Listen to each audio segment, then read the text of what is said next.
အခုကျွန်တော်ဒီ wiring ပတ်လန်လေးကတော့ဗါလဲဆို plug wiring ပတ်လန်နော် plug ပတ်လန်ဆိုတော့ကျွန်တော် plug ကကျွန်တော်မီထရဖို့အတွက်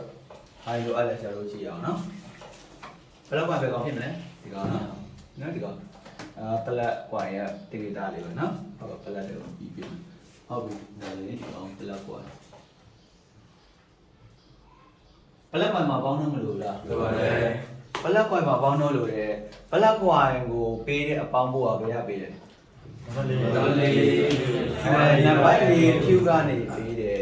ဒါဆိုရင်သူဒီဖြူကနေပေးတာမဟုတ်လားဟုတ်တယ်ဒါဆိုဒီမှာဖြူတွေ့တယ်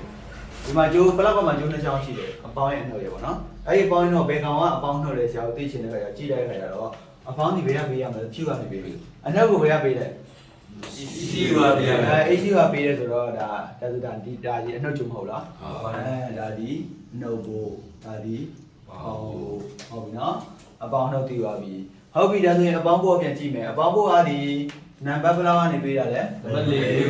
နံပါတ်4ဖြူကနေပေးတာဟုတ်ပြီနော်နံပါတ်4ဖြူကနေပေးတယ်ဘာရောင်နဲ့ပေးတယ်မဲဖြူနဲ့ပေးတယ်မဲဖြူနဲ့လာပြီးတော့မှဘလက်ကွန်ကိုအပေါင်းဖို့ပေးတယ်မဲဖြူဟုတ်ပြီနော်ဒါဆိုရင် black wire အတွက်ကိုအပေါင်းမရအောင်လားကျတော့လေ black wire အတွက်ပေါင်းရပါပြီဟုတ်ပြီအဲ့ဒီနံပါတ်4ဖြူတွေကိုအားပေးရလဲမေးရကြည့်ရမယ်ဒီနံပါတ်4အခုသူကနံပါတ်4ဖြူတွေကိုအပေါင်းတစ်ခုမပေးရဘူးလားပေးရပါတယ်ပြောတယ်အပေါင်းပေးရဆိုနံပါတ်4ဖြူတွေကိုဘယ်ကအပေါင်းပေးတာလဲမေးလေးကနေကြည်လာတဲ့ကြည်ပြမေးလေးကနေအပေါင်းပေးမယ်နော်အဲဆိုဒီကောင်မေးလေးကနေပါနဲ့ပေးတယ်ကြည်ပြားနဲ့ပေးကြည်ပြားလေးနဲ့နံပါတ်4ဖြူကိုပေးမယ်ဟုတ်ပြီနော်ဒါဆိုရင်မေးလေးတွေကိုပွားဝင်တာတခုမရှိရဘူးလားရှိရတယ်မေးလေးတွေကိုဘယ်ကောင်ပွားဝင်တာလဲနံပါတ်3မေးဖြူကနေပြီးတော့ညီဖြူနံပါတ်3မေးဖြူကထွက်လာတယ်ဘာလို့လဲဆိုရင်ညီဖြူ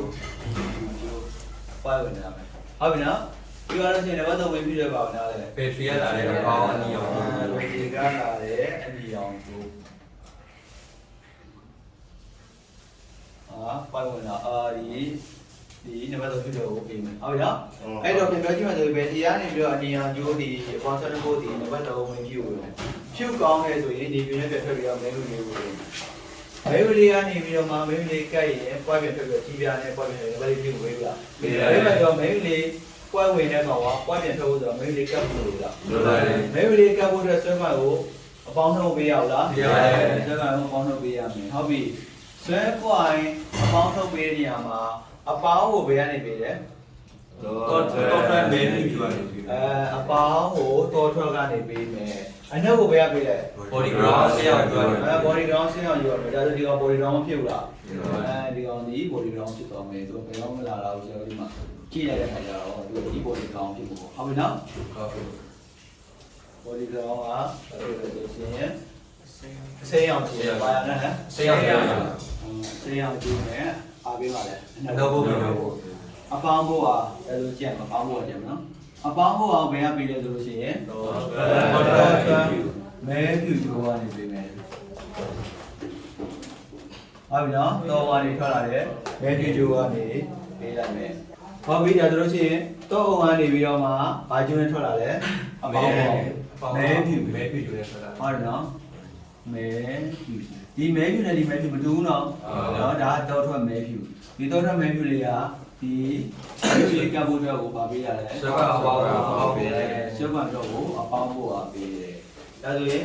ဆွဲကအပေါင်းနှုတ်ရအောင်လားဟုတ်ပြီဒါလေးတော့ဝင်ပေးတယ်ဒါတော့ဝင်ပါဝင်လားလေနံပါတ်1ဖြူကနေနီယိုဂျိုပေးတာနံပါတ်1ဖြူကလာတယ်နီယိုဂျိုနံပါတ်1ဖြူကလာတယ်နီယိုဂျိုလေးဝင်လာတယ်ဟုတ်ပြီနော်ဟုတ်ပြီနံပါတ်1ဖြူတွေကိုပါဝင်လာတယ်ဟောဒီနံပါတ်3 main view ကလာတယ်ပါရောလဲဒီဖြူဒီဖြူလေးဝင်လာလားဝင်လာပါတယ်ဟုတ်ပြီ ဒါဆိုရင်ဆရာတို့ကပါလဲဆိုရင်ဒီ black coin ပတ်လန်ဖြစ်တဲ့ကြောင့် black coin ကိုဆရာတို့အဓိကပြောတာနော် black coin တစ်လုံးမီးထွက်ဖို့အတွက်အပေါင်းဖို့ကလမ်းကြောင်းဆရာမရပါဘူးလားမရပါဘူးဒါနဲ့ black coin မီးထွက်ဖို့အတွက်အပေါင်းဖို့ကိုနံပါတ်၄ဖြူစစ်မယ်ဒီလို black coin ကိုအပေါင်းဖို့ရရင် black coin မီးထွက်ပါမလားမထွက်ဘူးဒါဆိုရင် black coin မီးထွက်ဖို့အတွက်အပေါင်းဖို့ကိုဘယ်ရပေးလဲနံပါတ်၄ဖြူကပေးတယ်နံပါတ်၄ဖြူကိုအပေါင်းမရရင် black coin ကိုအပေါင်းရပါမလားမရပါဘူးဟုတ်ပြီနံပါတ်၄ဖြူတွေကိုအပေါင်းကိုဘယ်ရပေးလဲမဲရီလေးအပေါင်းဘယ်ရပေးလဲနံပါတ်3နံပါတ်3ဝင်းပြအပေါင်းဘယ်ရပေးလဲဟုတ်ပြီဒါဆိုမဲရီလေးကပ်ဖို့အတွက်အပေါင်းတော့အနှုတ်ဘယ်ရပေးလဲဘော်ဒီရောင်းစီအပေါင်းကိုတော့တော့တယ်တော့ဦးနဲ့ကိုနံပါတ်1ဖြူကအပေါင်းပေးတယ်နံပါတ်1ဖြူတွေကိုနံပါတ်3မင်းဖြူကအပေါင်းပေးဒါဆိုရင်အပေါင်းလမ်းကြောင်းဆက်မရပါဘူးအဲ့လိုစစ်ရအပေါင်းမရောက်ခဲ့ရင်နံပါတ်4ဖြူစစ်မယ်နံပါတ်4ဖြူအပေါင်းမရောက်ခဲ့ရင်မဲရီလေးစစ်မယ်မဲရီလေးအပေါင်းမရောက်ခဲ့ရင်နံပါတ်3မင်းဖြူစစ်မယ်စစ်လို့မှနံပါတ်3ဝင်းဖြူကဒီထိရောက်တယ်ဆိုတော့ဆွဲပါအပေါင်းလို့စစ်မယ်အနှုတ်မရောက်ရင်ပေါ်ဒီပြောင်းအောင်နေစစ်မယ်အပေါင်းမရောက်ခဲ့ရင်တော့ထွက်မင်းဖြူစစ်မယ်တော့ဟိုမီးမြောက်ခဲ့ရင်တော့ဘာဖြစ်စမလဲတော့ပြုမီးမြောက်ခဲ့ရင်နံပါတ်3နဲ့ဖြစ်စဒါပေါ့ဒါပေါင်းတဲ့ကြောင်းရမလားဟုတ်ပြီးတော့အနှုတ်ကိုဘယ်ရပေးလဲ issue ကပေးတယ်ဟုတ်ပြီနော် issue ကနေအနှုတ်ထုတ်ပေးတယ်တဲ့ဘာရောင်နဲ့ပင်နံပါတ်ကနေပေးတာလဲ issue A socket ရဲ့ပင်နံပါတ်1 issue A socket ရဲ့ပင်နံပါတ်1ကနေပြီးတော့အနှုတ်မထုတ်ပေးဘူးလားထုတ်ပေးတယ်ဘယ်လောက်ပါပြီးထုတ်ဖို့တော့အနှုတ်ထုတ်ပေးတယ်ဟုတ်ပြီနော်အဲ့ဒီတော့ဒီ black coin မီးထွက်ဖို့အတွက်အနှုတ်ဖို့ဟာကိုဘာရောင်နဲ့ထုတ်ပေးတာလဲဝါပြကျိုးနဲ့ black coin မီးထွက်ဖို့အတွက်ကိုအနှုတ်ထုတ်ပေးတယ်ဟုတ်ပြီဒါဆိုရင်အနှုတ်မထုတ်ပေးခဲ့ဘူးဆိုရင်ကျတော့ A1 issue ပင် A socket ပင်တော့1ကနေပြီးတော့စပြီးတော့စစ်လို့အနှုတ်ဒီကနေမထုတ်ပေးဘူးဆိုရင်နောက်ထပ်ပါတွေထပ်စစ်ရမယ်ဆိုရင် issue အတွက်အပေါင်းဖို့ကအနှုတ်ဖို့ကရောက်မစစ်ရောက်လားစစ်မယ်ပြီးရင်နောက်ထပ်ပါစစ်အောင်လဲဘေးတော့ဆွေးစစ်မယ်နောက်တစ်ခုပါစစ်မယ် CKB ဆွေးဟုတ်ပြီလားဒါဆိုရင်ကျွန်တော်အရင်ဆုံးလွယ်တာတွေရှင်းလိုက်မယ်လွယ်တာတွေဆိုတော့ issue အပြည့်စုံအလုံးစုံအလုံးလုံးနိုင်ဖို့အတွက်အပေါင်းဖို့ကိုဘယ်ကနေပေးလဲ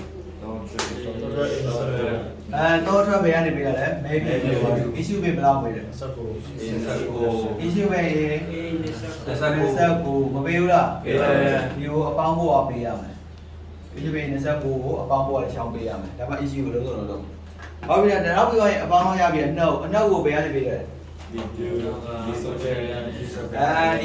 ဘယ်ဒီကနေလာတဲ့အကျိကျိုးကြီးကနေပြီးတော့မှ P socket ရဲ့ pin number 2ကိုအနှုတ်ပေးဘူးလားပေးတယ်။ဘာရောင်နဲ့လဲအစိမ်းရောင်နဲ့ပေးမှာရမလားဟုတ်ပြီဒါဆိုလို့ရှိရင်ဘယ်ဒီကနေပြီးတော့အစိမ်းရောင်ကျိုးကြီးနဲ့ P2 ကိုပေးမယ်ပြီးတော့ဘယ်ဒီကနှုတ်ဒီဘယ်ကိုလဲချတာမလဲ body ground နဲ့ချတာလား body ground နဲ့ချတာလိမ့်မယ်ဒါအစိမ်းရောင်ကျိုးကြီးနဲ့နော်ဟုတ်ပြီနော်ပြီးတော့ရင် P2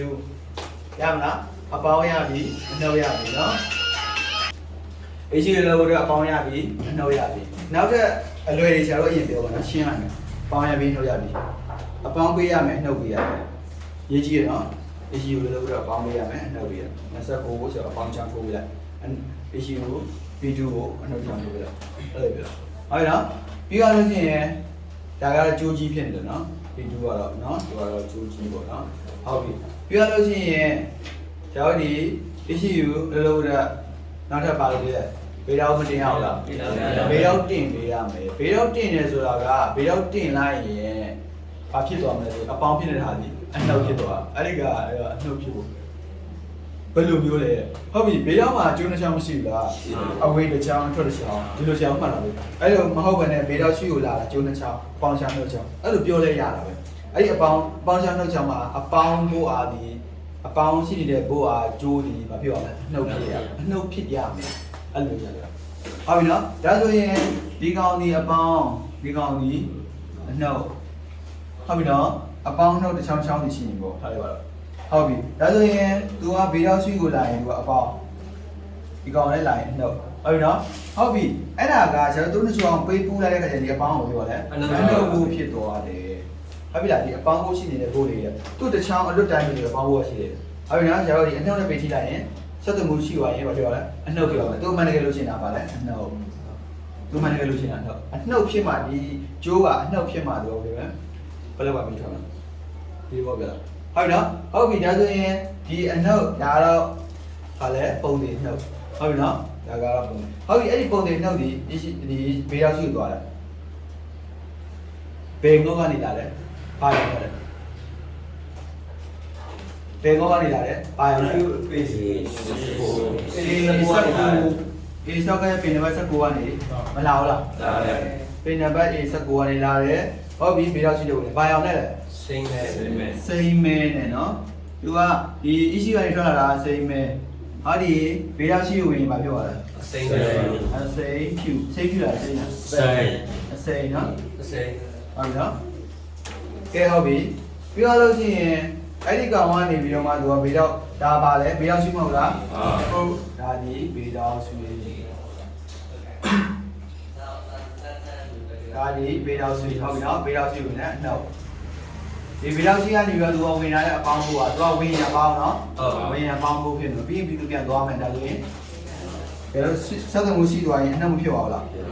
လူဒီအနှုတ်ဖြစ်သွားရဟုတ်ပြီနော်အနှုတ်ဖြစ်သွားရမယ်ဟုတ်ပြီအဲ့ဒီဗီလောက်ရှိကနေတော့သူကဘာရောင်နဲ့ပြန်ထွက်သွားတာလဲစိတ်ဖြူဟုတ်ပြီနော် issue ပဲဘယ်လောက်လဲ issue ပဲစက်ခွန်ကဘာဖြစ်ရမလဲ